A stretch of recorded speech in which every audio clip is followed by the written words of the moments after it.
Hello again, it's Nick. It's been a long time since I've done a Stable Diffusion tutorial or anything Stable Diffusion related. Not too active on YouTube, I'll be honest, but I have a really cool tutorial that I think you'll enjoy. It involves QR codes. I'm sure you've seen them all around social media, especially Reddit, Twitter, Instagram, LinkedIn. These are crazy. I mean, some of them are just like truly mind-blowing. If you go on the Stable Diffusion subreddit or search for them on Twitter or search for them on LinkedIn, you'll find some like next level QR codes I can't even compete with. I don't know how some of these people do it. But I'm going to be showing you today how you can at least get started with making these codes on your own. Using Stable Diffusion, of course, and the ControlNet extension.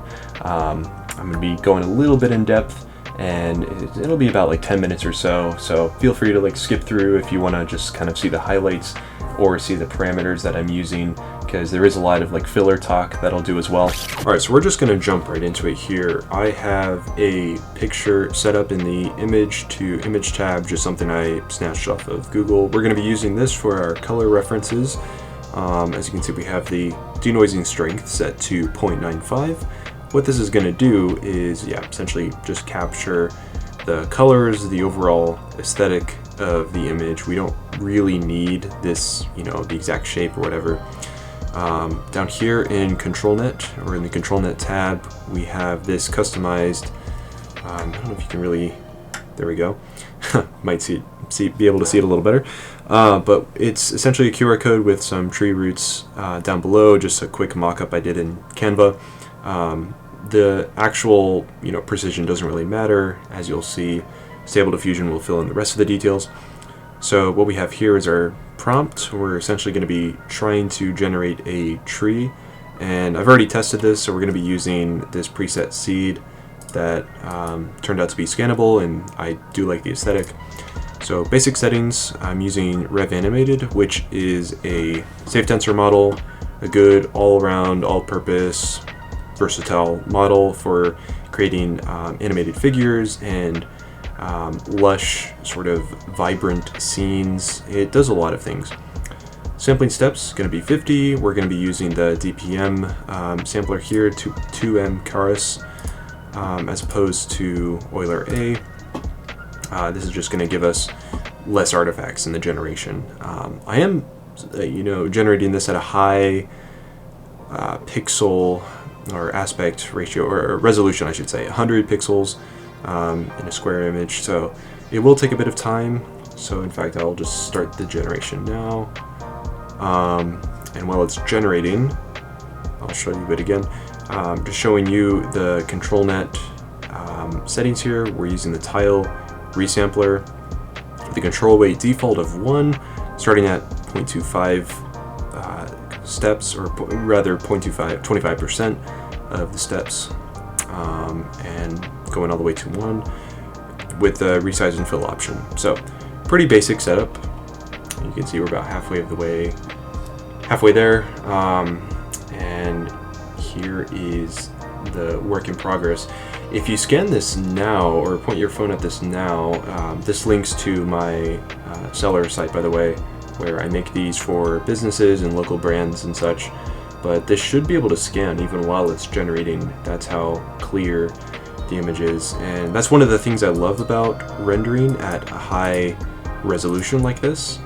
Obviously, there are some cases where it makes sense to do it lower, 768 px or pixels, or 512 pixels or whatever, and then just upscale it after, right? That's obviously faster, usually more streamlined way of going about it. But if you have a good prompt and you have a good setup already and you're getting good results, you might as well just, do it right the first time and just render it at a high resolution initially, because this result turned out pretty well.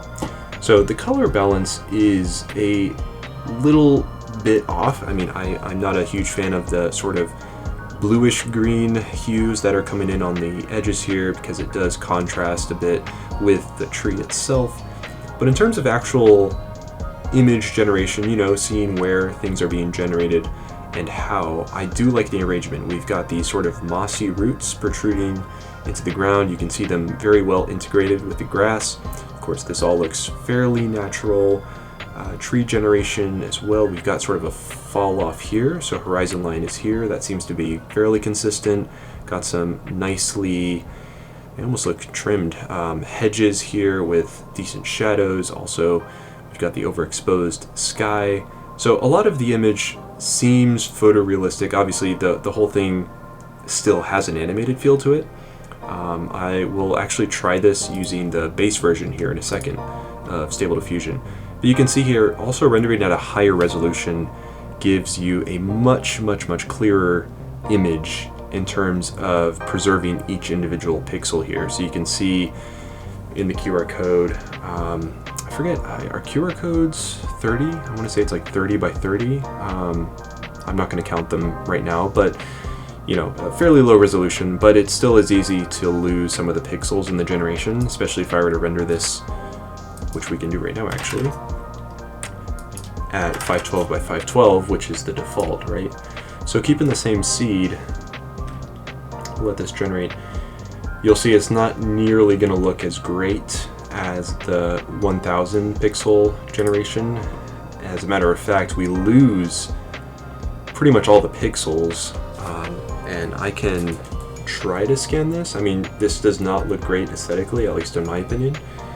And yes, it does not scan on my phone. I don't think anyone would be able to get this to scan.